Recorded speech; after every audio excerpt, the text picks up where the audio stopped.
the Witch of Izalith, and her daughters of Chaos. Gwyn, the Lord of Sunlight, and his faithful knights. And the furtive pygmy, so easily forgotten.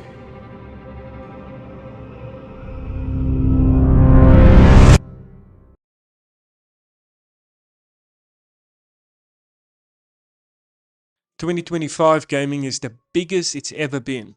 Thousands of new games are released every year, and only a selected few of those actually manage to capture people's attention. Even less of those receive critical acclaim, and the game has to do something special to really stand out amongst the crowd. And even then, given time, many games are forgotten, even those diamonds in the rough.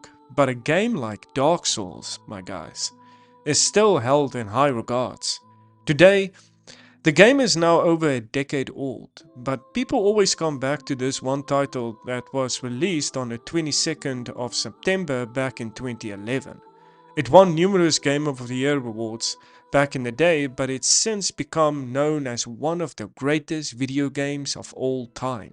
Even won an award for being so in November of 2021. But what is about this game that makes it so special? What was it about Dark Souls?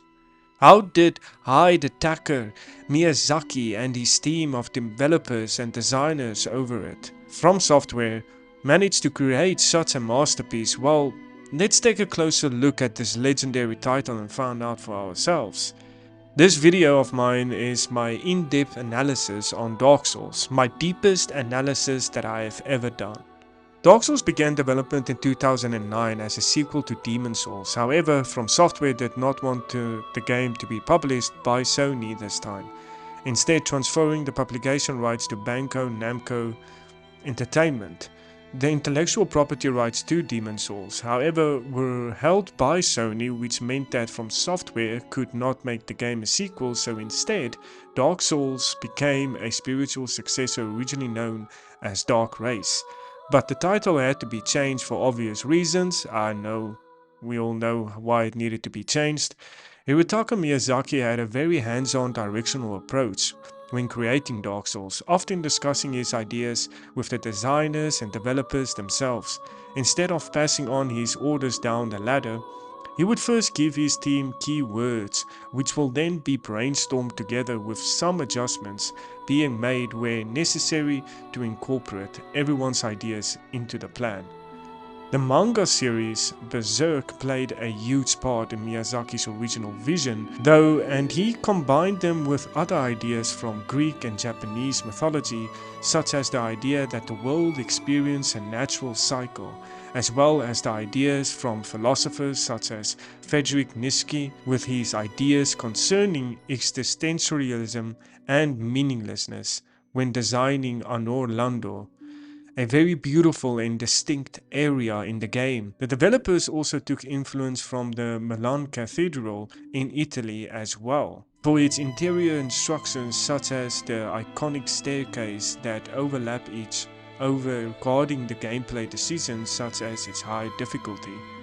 Miyazaki continued his approach that he took with Demon's Souls, trying to take gaming right back to basics, with a purely gameplay-based challenging experience where control is rarely taken away from the plan and they are always within the game world, and this couldn't be more true for a game like Dark Souls, my guys. But the player can literally go from one end of the game more to the other without ever experiencing a single loading screen, because everything is connected together seamlessly. However, we will delve more into the game's level and world design later on. The game itself opens with the player's character in a jail cell, before Oscar throws a body down into your cell with a key on it, which allows you to escape just like in Demon's Souls. The player then is placed at the beginning of a long hallway where they can get to grip with the game's mechanics. Level is yet again a great way of teaching the player the core combat and movement mechanics.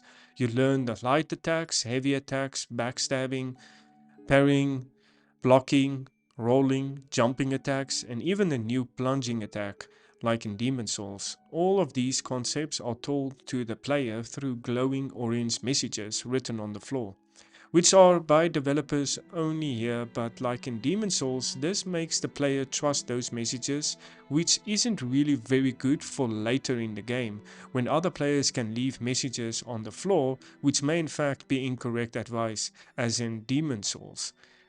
And we actually all know that the messages would just be absolutely garbage. It's almost like trolling messages. The first enemy you encounter him, he will not attack you, giving you a perfect opportunity to test everything out and get to grips with the game's controls, whilst also noticing how actions affect your stamina, which is indicated at the top left. Now, I discussed how important stamina is. And stamina is vital to making the combat loop rewarding and engaging. Every action you perform in Dark Souls affects your stamina. In some way, a basic attack consumes a certain amount of stamina, a heavy attack consumes more rolling, also consumes some blocking, a hit with a shield consume some, sprinting consumes some. As you can see, pretty much any offense action will consume stamina. Regenerating your stamina, though, is also affected in many ways, and this is very important to know and understand. When you're completely stationed, your stamina regenerates very fast, but if you're raising your shield, it will generate a bit slower. And walking allows you to generate a bit slower as well than if you're stationary. The fact that having your shield raised makes your stamina generate slower is one of the most crucial things for a beginner to the Souls franchise to understand. Because a common mistake is a place to keep the shield raised at all times because they feel safer and they feel more comfortable, but in actual fact is hurting them because they are then having less stamina to use for their offense actions because it's regenerating slower, which means that in battle long gone and are more likely to die as a result. Understanding and mastering the way the stamina works is probably the single most important thing you need to know when you're beginning to play Dark Souls. Now, hollows are the main enemy type in the tutorial, and humanoid opponents will be all up in your face about for the first fifth of the game, and these enemies have the most predictable attacks, trust me. And all of them can be parried and backstabbed from the asylum all the way into the depths. The player will be fighting variations on similar enemies, the main difference being the weapon of choice and armor. This eases the player into the combat system of Dark Souls and allows the player to build up the necessary skills required to play this game over time, before the game begins to throw curveballs at you. The Northern Undead Asylum is a fantastically designed tutorial from the initial encounter with the Asylum Demon, which teaches the player to be mindful of their surroundings and look out for environmental cues, to the game introducing traps, the player with a rolling ball done, which then smashes through a wall, which also teaches the player about how the environmental may change and secrets may sometimes be hidden in ways the player wouldn't necessarily expect them. The game gives the players a flask so they can yield stronger weapons, so they can deal more damage, and anything else they might need for their selected class eventually. The game then throws the player back into the ring with the Asylum Demon, with a nearly acquired knowledge and the skills required to beat this coin, as well as the game as a whole, which empowers the player and makes them feel ready for whatever the game throws their way.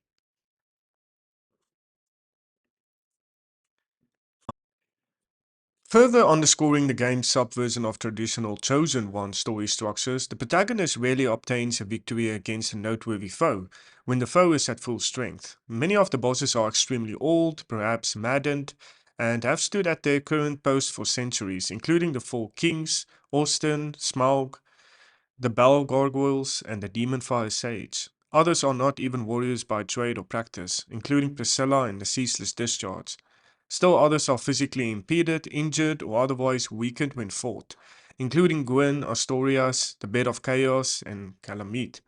Some even incorporate more than one of those categories of impediment, including Seth and the Gaping Dragon. Indeed, very few seem to credibly be giving their peak performance when the player character fights them. The Sanctuary Garden, the Moonlight Butterfly, Manus, and the remaining demon bosses are some of the possible exceptions. So the majority of bosses in the game are at a significant disadvantage when they are finally conquered by the player character. And more telling still is the fact that despite the weakness and the vulnerability of the bosses, few players will beat any given boss on their first attempt, definitely. It is an impressive feat, to be sure, for the player character to conquer all these beings, whether the beings are impedant or weakened or not. But even so, what is important to notice is that the player character is undead, and it is often repeatedly slain by each boss victory. Being killed over and over by every disadvantage or even weakened boss one faces in order to eventually kill him each other once is hardly a description of a classical hero, rather than a destiny. What sets the player character apart is simply their tenacity and the motivation that underlines that tenacity. Indeed, consider further what happens when the player falls.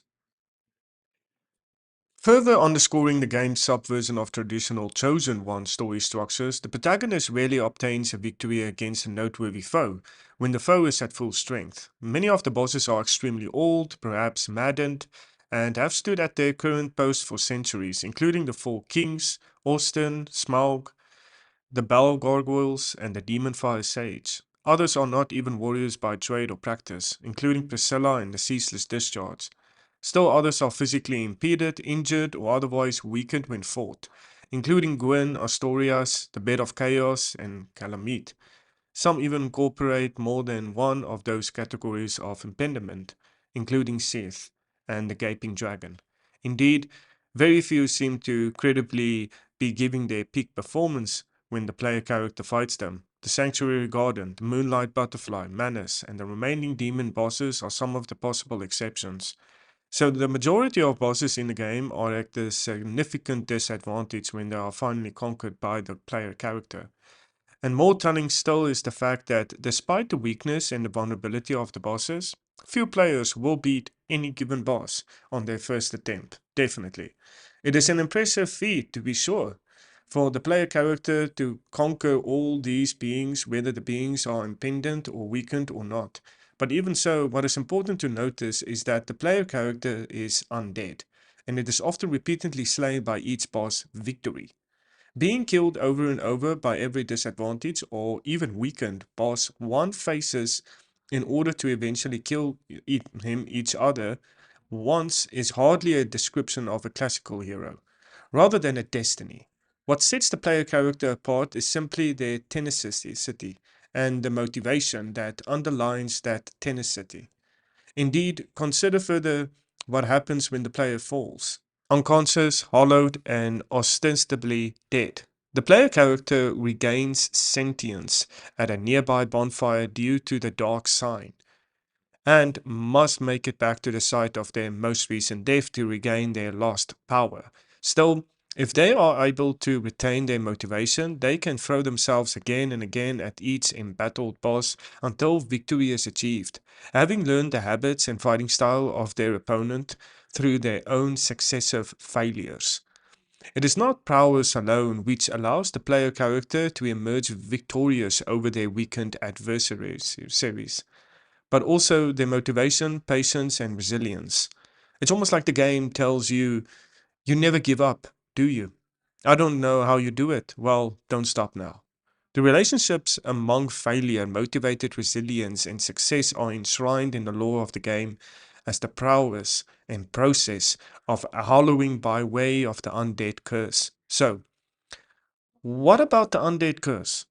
It may, after all, be fairly remarked that if this analysis is on the right track, I must say, then it is curious for me, guys, that the game features such a heavy emphasis on a curse that prevents dying. But I would point out that the undead curse does not actually prevent dying. New players will quickly become familiar with the fact that losing all hit points by any means presents text in huge red block letters reading simply, "You died."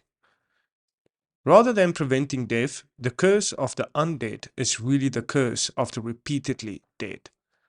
Cursed individuals die again and again, being slowly diminished. The characterization of the player character as an undead allows the game to focus on death and decay in ways that may not be possible otherwise. Death in Dark Souls is not really an escape from the lack of consciousness that awaits us at the end of our lives. It merely takes what would have seemed instant and stretches it out into something that can be observed, contemplated, and slowly experienced. It dramatized the process of dying by elongating it considerably and placing it under scrutiny. For an undead, a death is a small setback. An undead's story does not end until numerous deaths have ground him down significantly, have destroyed their body and their mind to such an extent that they are robbed of the motivation to carry on. Death may not be the only way for an undead to hollow, but the relationship between repeated deaths and hollowing is explicit in the game. The mythos of Dark Souls is very far from being the first to feature a heavenly castle in the sky and a demonic pit of fire under the ground, more like the Old Testament of the Bible itself. But most sincerely believed human myths depict such locales as being, in some sense, ethereal, with their inhabitants incorporeal. Not so in Dark Souls. The world of Dark Souls is physical, bounded, and it is even geographically consistent in a way that few other game worlds are.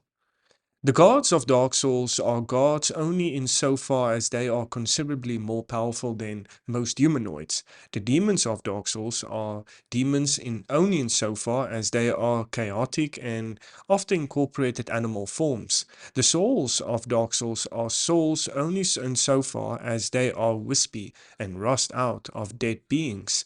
And the concept of sin in Dark Souls is just a shorthand way of talking about perceived wrongdoing between individuals, with the absolution of sin being obtained through direct, proto-justicial action to correct the wrongdoing. Even ghosts, like those found in ruins of New Londo, are physically interactive wisps which can be destroyed utterly by cursed beings or weapons. All of the gods featured or mentioned in Dark Souls, from Lord Gwyn, who led the elite knights of Anor Londo, to the black-haired witch Valka, who leads the rapier-wielding pardoners of the Garamon, to Gwyn's uncle, Allfather Lloyd, who leads the way of the White Thorland, are, as far as we can tell, just very large humanoids with particularly powerful souls. And the most powerful and the most significant souls in Lordaeron are the Lord souls, four distinct souls found within the first flame and wielded by protagonisters of four distinct groups of beings: gods, demons, humans, and the dead. So, with all this in mind, the key question then becomes as follows. In Dark Souls, what is a soul? I would contend that the evidence offered in the game presents a soul as a physical manifestation of power and energy, something analogous to a kind of invigorating electricity that beings can wield directly through their bodies. A being with no souls is not necessarily dead, and a being with many souls is not necessarily alive. Dealing in souls is a way for beings to see, obtain, and wield power. This is to say that the universe of Dark Souls, while it contains elements that would conventionally be considered supernatural, like ghosts, magic, and curses, operates according to a system of physics in which all forms of power are entangled. It is a uniquely naturalistic fantasy mythos. especially when compared with the traditional fantasy universes like those of J.R.R. Tolkien and C.S. Lewis. Sorceries, for instance, are a clear and present applications of souls as physical actions. Even a curiosity look, just a curious look at the list of sorceries will make this obvious, of course, including techniques such as the soul arrow, homing soul mass, and the soul spear. Or to take another example, the Estus flask is a curiously exact method of translating the soul burning flame of a bonfire into a consistent, invariable, quantifiable restoration. Every element of the world fits into the material system so precise as to seem as mathematical as the field of physics. But there is a constant, like a consequence of this kind of through physicality in the world building of Dark Souls. And it is basically what makes the content of the game so thematically dark. That the direct, motivated inner life of the player character, which prevents them from hollowing, nevertheless cannot avoid its inevitable, eventually, annihilation. And this is why Dark Souls absolutely matters.